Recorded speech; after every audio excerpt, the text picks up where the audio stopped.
Assalamualaikum warahmatullahi wabarakatuh. Selamat malam para mahasiswa sekalian. Kita lanjutkan materi metodologi penelitian pada sesi yang keempat ini. Kita awali dengan bagaimana melakukan cara penulisan baik yang diawali dengan menyampaikan latar belakang masalah. Ketika kita membuat proposal, kita harus mengajukan apa yang menjadi latar belakang atau yang melatar belakangi sehingga masalah yang kita temukan itu kita angkat menjadi sebuah masalah penelitian. Kemudian nanti dilanjutkan dengan bagaimana merumuskan tujuan penelitian dan manfaat penelitian. Baik, para mahasiswa, kita mulai pertama mendiskusikan tentang bagaimana membuat atau menulis latar belakang masalah. Nah, di dalam prosa penelitian pada bab yang pertama itu diawali dengan bagaimana caranya kita membuat atau menulis apa yang melatar belakangi sehingga masalah yang kita temukan yang sudah kita awali dengan kegiatan perumusan masalah kemarin atau identifikasi masalah itu kita curahkan dalam bentuk tulisan.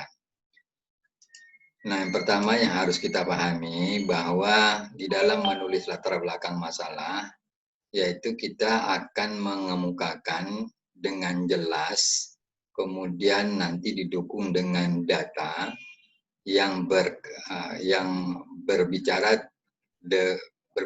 tentang bagaimana mengungkapkan pentingnya melakukan penelitian dengan masalah yang kita temukan itu. Artinya apa? Artinya di latar belakang inilah sebenarnya kita meyakinkan para pembaca, terutama kalau dalam karya tulis mahasiswa, kita meyakinkan kepada pembimbing dan penguji bahwa masalah yang kita angkat itu memang benar adanya sebagai sebuah masalah penelitian yang nantinya bisa dipecahkan dengan melalui kegiatan penelitian. Nah, disinilah nantinya muncul argumentasi-argumentasi yang kita buat, yang kita jalin dalam bentuk kalimat-kalimat yang apa? Kalimat-kalimat utama nanti didukung dengan berbagai data-data yang nantinya dapat mendukung alasan ataupun justifikasi dari masalah penelitian kita. Nah, ini intinya. Yang kedua itu menjelaskan mengapa masalah penelitian itu yang kita pilih ya, dari berbagai persoalan. Tentu berangkat dari temuan masalah.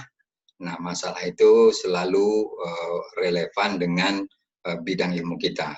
Ketika kita belajar tentang ilmu radiologi, kemudian bidang-bidang yang berkaitan dengan radiologi itu yang menjadi fokus kita di dalam menemukan masalah. Nah, isu-isu utama apa saja yang nantinya diramu di dalam latar belakang. Jadi latar belakang masalah nantinya kalau kita buat di dalam proposal tidak perlu terlalu banyak.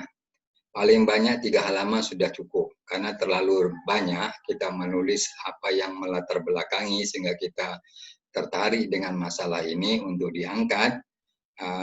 Itu nantinya terlalu banyak akan menjadi kabur. Apa sebenarnya masalah yang sebenarnya menjadi fokus penelitian kita. Nah, ada beberapa hal yang menjadi rujukan kita ketika kita nantinya membuat atau meramu latar belakang. Pertama, isu utamanya yang bisa kita angkat yaitu besaran masalah. Berapa besaran masalah? Jadi besaran masalah ini bisa didukung nantinya dengan data yang kita temukan atau berdasarkan statement-statement dari berbagai referensi yang kita gunakan. Yang kedua, dilihat kalau memang problemnya adalah masalah kesehatan, tentu melihat dari seriusnya masalah. Nah, apakah masalah yang kita angkat ini akan berdampak terhadap manusia itu sendiri atau berdampak terhadap sistem yang ada di rumah sakit atau yang lainnya. Jadi dilihat dari sisi seriusnya masalah. Kalau dampak yang terjadi ini tidak bisa kita tangani dengan persoalan dengan melakukan penelitian, tentu ini menjadi persoalan yang besar nantinya. Yang ketiga dilihat dari sensitivitasnya. Nah, apakah masalah yang kita angkat ini memiliki nilai sensitivitas, kepekaan nantinya di dalam masyarakat atau di dalam sistem kerja. Nah, kalau masalah ini nantinya memiliki efek yang sensitif, dan makanya ini perlu diungkapkan di dalam latar belakang sehingga memang justifikasinya kuat. Jadi ada pembenaran yang kita gunakan nantinya di dalam memposisikan masalah yang kita temukan itu layak untuk kita jadikan sebagai masalah penelitian.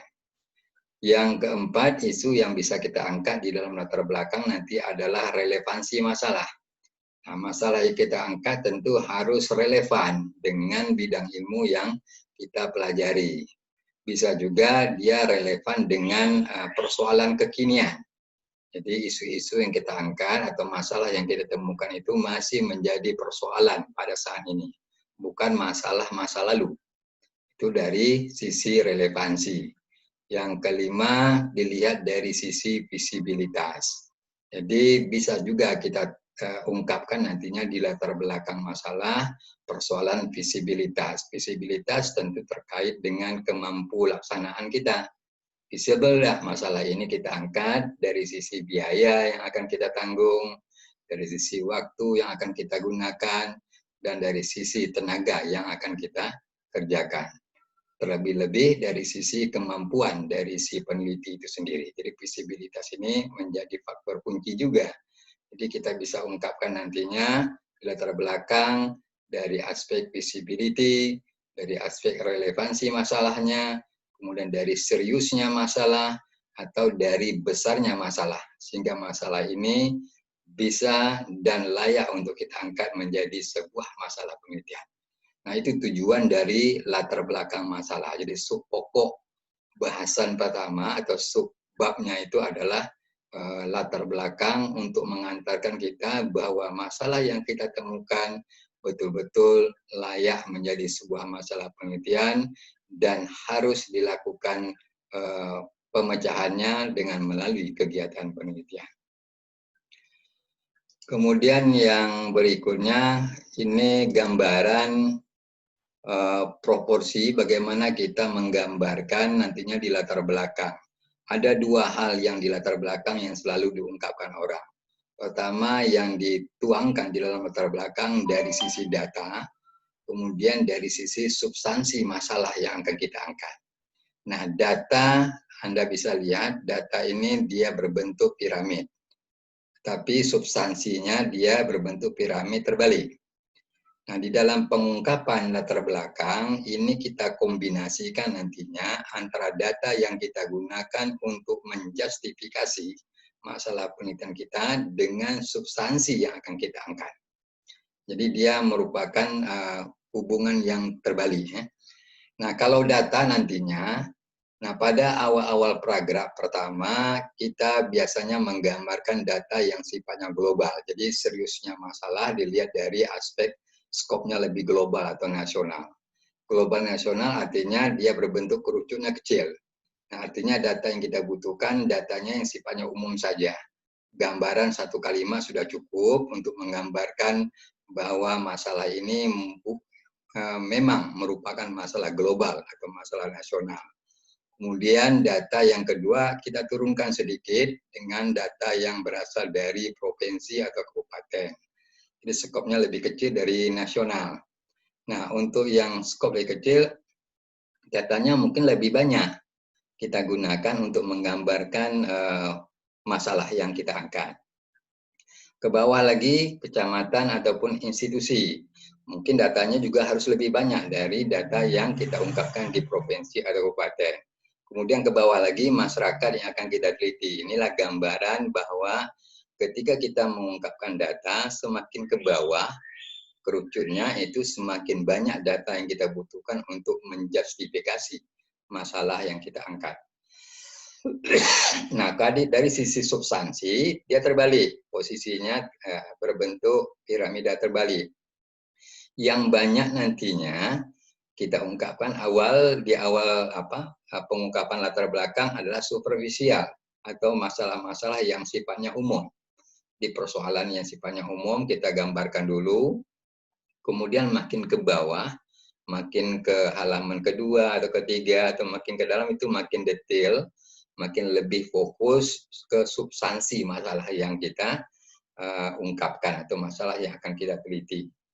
Inilah gambaran bahwa di dalam meramu atau merangkai kata-kata dan kalimat ataupun data kita menggunakan konsep proporsi yang berbentuk kerucut atau kerucut yang terbalik antara data dengan substansi dari masalah yang kita angkat.